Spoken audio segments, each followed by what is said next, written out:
76 ఏండ్ల కంటే ముందుగాల తెలంగాణ 8 ఏండ్లు సెపరేట్గానే ఉండే.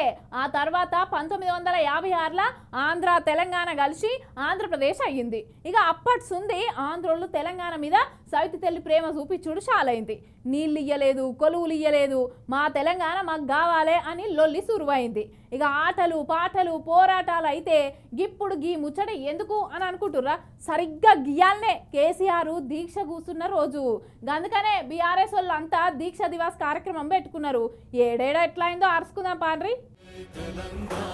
మా వనరులు మాకు కావాలి, మా నీళ్లు మాకు కావాలి, మా భూమి మాకు కావాలి, మా కొలువులు మాకు కావాలి, మా రాష్ట్రాన్ని మేలుకుంటామని తెలంగాణ లడాయి ఉవ్వెత్తున ఎగసి పడుతున్నాయల్లా సరిగ్గా 15 ఏళ్ల కింద అంటే 2009 నవంబర్ 29 తారీఖు నాడు తెలంగాణ వచ్చుడో కేసీఆర్ సచ్చుడో అని కేసీఆర్ దీక్ష కూసున్న రోజు దీక్ష దివాస్ గా పిలుచుకుంటారు. ఇలా రాష్ట్రమంతా గులాబీ జెండాలు కట్టి నాయకులంతా అమరుల స్తూపాలకు నివాళులర్పించారు. కేటీఆర్ సార్ కరీంనగర్, మానకొండూరు, తిమ్మాపూర్ కాడ అమరుల స్తూపాలకు నివాళులర్పించి అలుగునూరు చౌరస్తా బహిరంగ సభ కాడికి పోయి మైక్ అందుకొని ఇట్లా మాట్లాడిండు.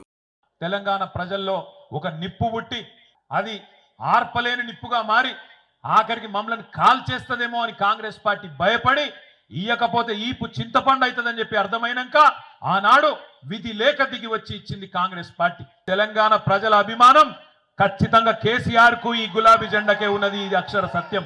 ఏ రోజుకైనా ఏనాటికైనా తెలంగాణ చరిత్ర రాసిన రోజు కేసీఆర్ గారు హిమాలయాల పర్వతమంతా ఎత్తున ఉంటే కనీసం నువ్వు ఆయన కాలి గోరికి కూడా సరిపోని పాత్రలో ఉంటావనేది అక్షర సత్యం. ఇటు సిద్దిపేటల అమరుల స్తూపాలకు నివాళులర్పించి మైక్ అందుకొని ఇట్లా మాట్లాడుకొచ్చిండు మన హరీష్ అన్న. రాష్ట్రపతిగా పనిచేసిన ప్రణబ్ ముఖర్జీ ఒక పుస్తకం రాశాడు.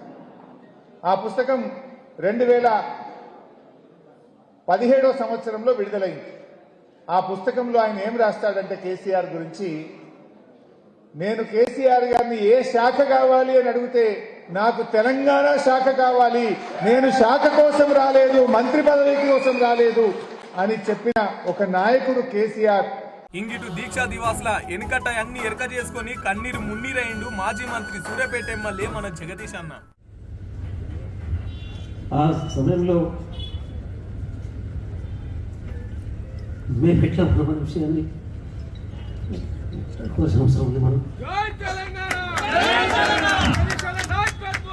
ఇదంతా ఒకెత్త అయితే ఇలా హైదరాబాద్ కు బీఆర్ఎస్ లీడర్లు కార్యకర్తలు చేరుకొని బసవతారకం నుంచి బీఆర్ఎస్ భవన్ దాకా ర్యాలీ తీసి కళాకారుల ఆటలు పాటలు అయితే జోరుగా సాగినాయి. మొత్తం మీదనైతే ఆనాటి గుర్తులను యాది చేస్తూ తెలంగాణ అంతా గులాబీమయమైంది.